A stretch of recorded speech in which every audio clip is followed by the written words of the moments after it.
वीज आणि कोळसा आयातीमधनं कमिशन खाण्यासाठी आघाडी सरकारनं महाराष्ट्राला अंधारात टाकलं अशी घणाघाती टीका भाजपचे प्रदेशाध्यक्ष देवेंद्र फडणवीस यांनी केलेली आहे। 12 डिसेंबर 2012 पर्यंत म्हणजेच 12-12-12 पर्यंत राज्याला भारनियमन मुक्त असं वचन राष्ट्रवादींना दिलं होतं। आता राष्ट्रवादीचे 12 वाजण्यासाठी त्यांचे 12 आमदारही निवडून देऊ नका अशी टीका फडणवीस यांनी वाशिममधनं कारंजा इथं केलेली आहे। भाजप सत्तेत आल्यास राज्य 6 महिन्यांमध्ये भारनियमन मुक्त करू असंही फडणवीस यांनी म्हटलेलं आहे। काय आश्वासन दिलं होतं काँग्रेस राष्ट्रवादीनं? 12-12-2012 ला महाराष्ट्रामध्ये लोड शेडिंग मुक्त करू।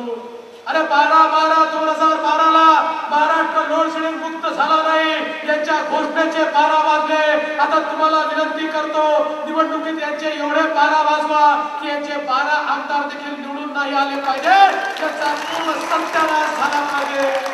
वीज निर्मितीची आमची क्षमता 10,000 मेगावॅटची आहे, पण आम्ही वीज तयार करतो 5,000 मेगावॅट, कारण उरलेले 5,000 मेगावॅट ही आम्हाला बाहेरून विकत घ्यायची आहे, खासगी लोकांकडून विकत घ्यायची आहे, कमिशन त्याच्यामध्ये खायचं आहे, कोळशामध्ये कमिशन खायचं आहे।